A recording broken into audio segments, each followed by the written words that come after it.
subukan nyo naman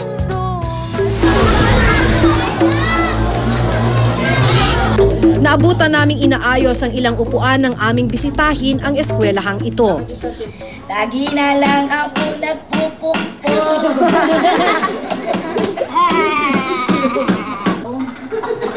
Alam niyo, sir, ang trabaho ko dito magturo, hindi yung magbaon. At gumawa ko ng desk. Upang mapunan umano ang kakulangan sa upuan, kanya-kanyang diskarte na lamang umano sa pag-aayos ng mga sirang upuan ng eskwelahan. Ang ilan kasing upuan, nakalabas na ang mga pako at ang iba naman ay inaanay. Wala kaming makitang ibang desk noong summer para may palit dito, kundi ito rin. Kaya ginawa namin, pininturahan namin siya. Galing mismo sa bulsa namin. Lahat siya. Kaya nakakalungkot pang isipin, kailangan talaga namin gumastos para lang mapaayos ang edukasyon ng mga bata. Tugon ng DepEd, maaari naman kasing kunin ito mula sa pondo para sa maintenance and operating expenses ng DepEd. Marami naman tayong pondo kung tutusin. Kaya lang, siguro, the advocacy to the school heads, kailangan lang medyo masipag yung ating mga school managers to look for funds. And actually, there is funds na nakalaan para dito. Pero ang problema daw kasi, kadalasan sa mga idine-deliver na upuan sa mga eskwelahan, substandard. So ito po yung isa sa tinatatakutan ng mga guro, yung mangyaring ganito yung upuan, yung biglang nasisira siya tapos may pako na lumalabas yung mga pako na baka hindi namin alam, yung mga bata pag sandal, bigla silang matusok at matetano, di ba? So hindi kasi masyadong maayos yung pagkakagawa. Sa katunayan, sa pinakahuling Commission on Audit Report para sa taong 2009, nasa halos 100 eskwelahan sa buong bansa ang nakatanggap daw ng substandard na upuan. It's actually really putting safeguards within the procurement process, also involving civil society, involving the people in community, na magtulong-tulong towards, magkaroon ng collaboration para ma-ensure na nakakarating din sa kanila yung mga para sa eskwelahan. Medyo nung mga in the past years, kakaunti, no? One engineer handles 5 division, but now 1:1 na. So we have now the capability of yung checking nung the right product na i-receive ng bawat end user. Sa isang pag-aaral naman ng Procurement Watch, tila ang mga nabibiling upuan daw ng DepEd halos doble umano ang presyo kumpara sa totoong presyo ng upuan sa merkado. Binagit na namin ito sa DepEd because ang pinakamababa na nakuha namin na price comparatively dun sa, ayon sa specifications na sinet ng DepEd, no, was out of supplier here in Valenzuela, no. 380 pesos ang isang price ng upuan. Gusto mo malaman magkano binibili ng DepEd ang upuan? For NCR, they bought it at 749 each.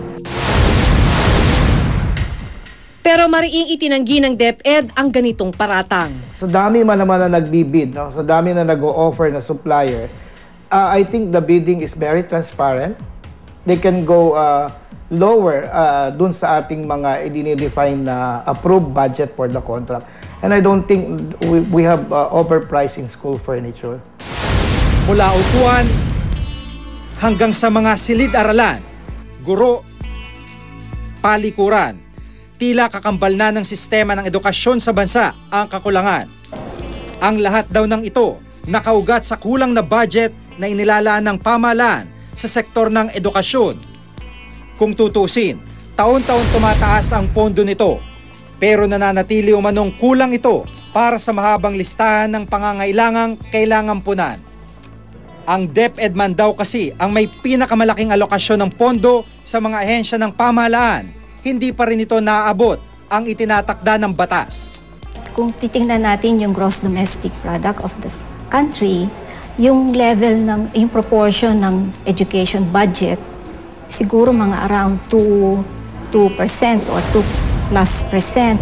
Pero ideally, dapat 5% of the gross domestic product dapat nakalaan sa edukasyon.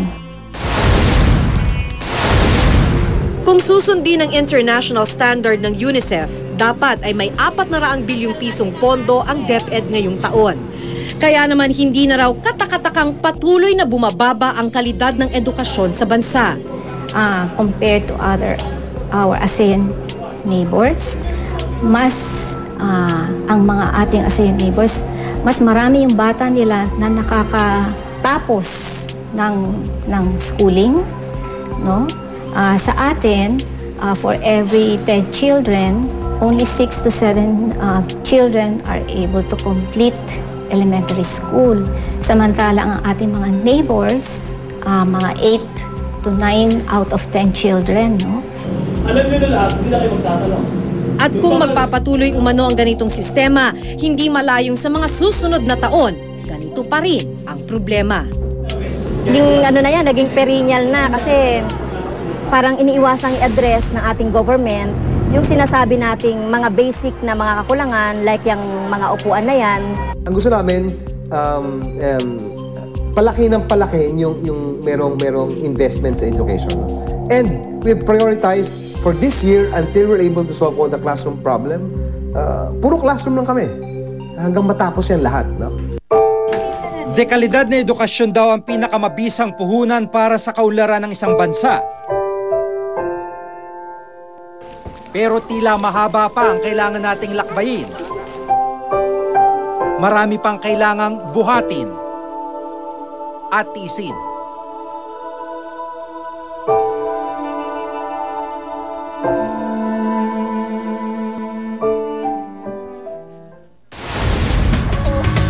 Kayo po na nakaupo, subukan nyo naman tumayo.